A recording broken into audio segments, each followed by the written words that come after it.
Yes, hello Kejo Farms. Yes, hello my friends. Welcome back to Kejo Farms. Yeah, so we are, what you're seeing in the background, we have brought what we call Super Napier or Pakchong 1. Yeah, or what in our local language here in Uganda, people know it as Bisagazi. So we are going to be planting Super Napier, Pakchong 1. I'm from purchasing it. I'm from purchasing it in sacks. As you can see, we are using whatever we have to bring it. So our car right now works as a, it takes us and also carries our seedlings. These are the seedlings, the stems of Pakchong. It's what we are going to be planting. Yeah, I'll be showing you the process. I'll be showing you everything on how to plant. So these are the seedlings that we are going to be using. So we have just brought them now. We have just brought 6 sacks. If they are not enough, then we shall add more. So, yep, we have also revamped, you know, you always revamp medicines. We have revamped our, we have brought in more Riverfast Diamond. It is a dewormer. Like I said, we always deworm the kids after 2 weeks. We do soft deworming because for them they are more affected by worms, and since our Riverfast was done, we decided to bring more, and today we are going to deworm them also. So right now we are going to just pour water on these ones because they have been here, because right now it's midday. It's past even midday, so it's too much sunshine. So we are going to pour water, then we start planting them. I'll be showing you the whole process so that you can understand how to handle these issues. How to plant Super Napier, Pakchong, the king of Napiers. Yeah, that's why they call it Super Napier. All right, see ya.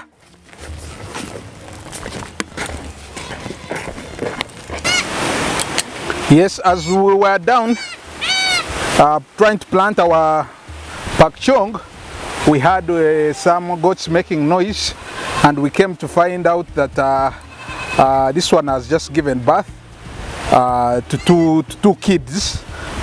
As you can see, we are trying to put that iodine tincture on the umbilical cord so that we stop any infection. Kids' bodies. We are stopping bacteria from entering the kids' body by putting some iodine tincture on their umbilical cords. If you don't, you may get cases of infections in your young kids. Now we are trying to put to show them how to breastfeed. As you can see, this is amazing. So we found when the mother had already pushed, and most of the times we always get them off ground and put them in a cleaner place, but right now we found when the mother has already given birth. So right now we are teaching them how to breastfeed, and also their mother is licking them. So this is a blessing. This is a blessing indeed, to be here and you find that to be at your farm and you find that your goats are giving birth to these kids. So now the struggle is to raise them. You know, these kids can be delicate. So this is just the start. So far now we have improved in taking care of these kids, but as we no longer have like the dates we used to have the first time. So now we are in a better place. So now they are breastfeeding. Let's head back to our planting of Pakchong.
Yep.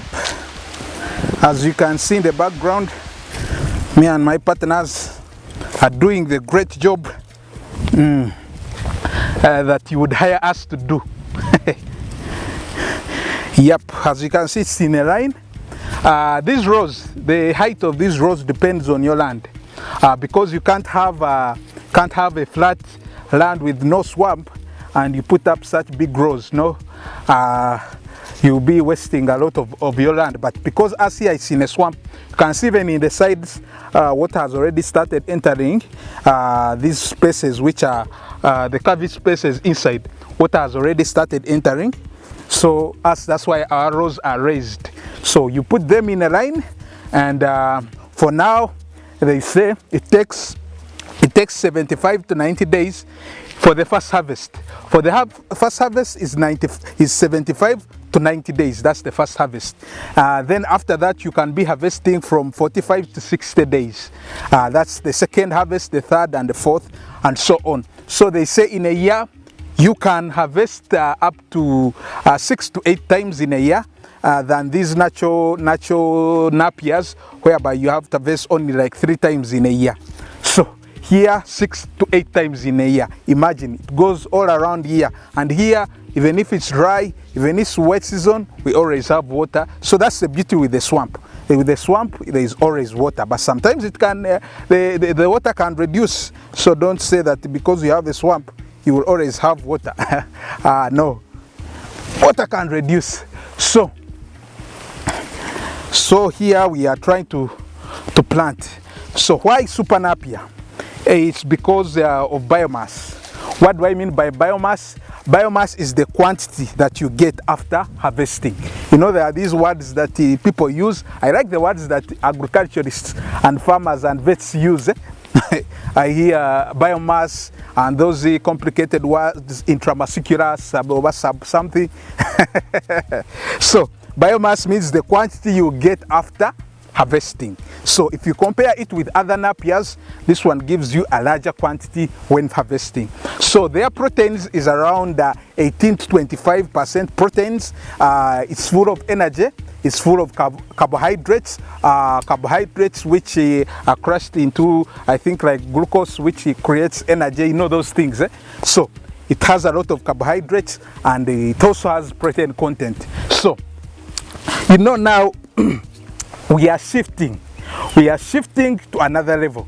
You know, we are in the beginners level. Now we are shifting to another level. Now we have to start concentrating on pastures, because pastures are very important. Since now our main aim is rearing those good breeds. These good breeds need good feeding. So Super Napier is one of them that can help you to feed. So if you're dealing in those hybrids, I would suggest you plant things like sugar graze, things like alfalfa, things like Bracharia morato, such things. Because I see Super Napier is also required. It's also because you can't just eat one thing. You can't just eat alfalfa. Even you, if it was a human being, you can't eat one grass, you understand, or one food. So that's why we have to keep mixing. So we keep mixing Super Napier, we put in alfalfa, we put in sugar graze, and so forth. So please invest in pastures, because that's the way to go. Because even here you can see when these things grow, I'll be showing you the progress. I'll be showing you the progress. You know, people also want to come here and get, because we always have some people who always come here and get. So of course that's also a possibility of charging them some money. That's the source of income. So now you can see we are planting them in a row. So they're also planting that side. Let me change the camera so that you can see.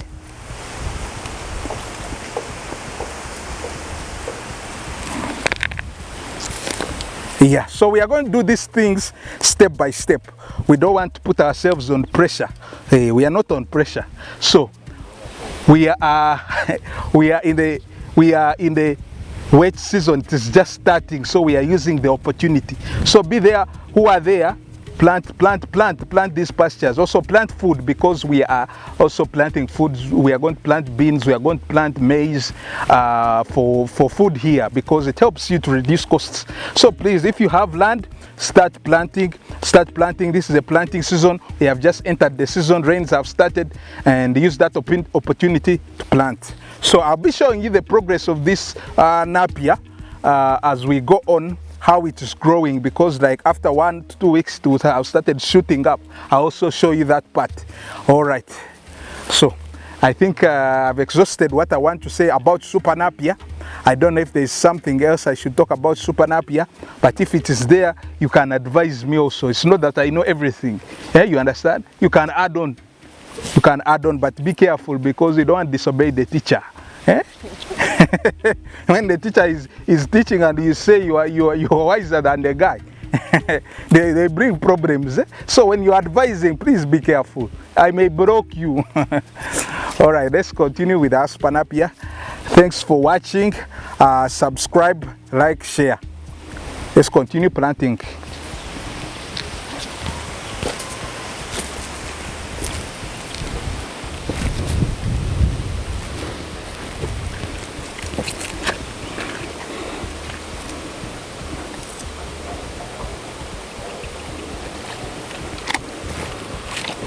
As you can see, water has already started logging in our place.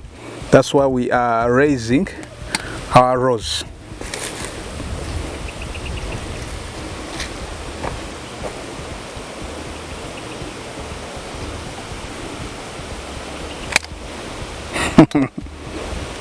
Bana oria screen. Oria screen so katemeje.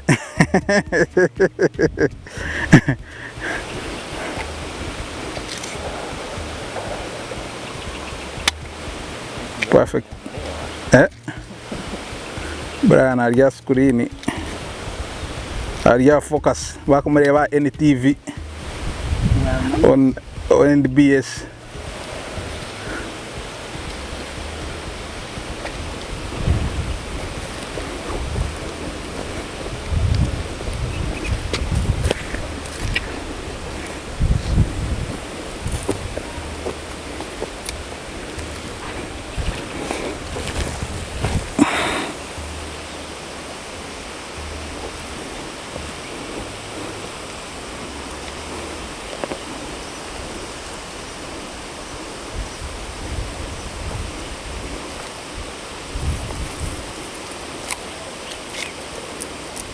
Kashweko kachekari. Aha.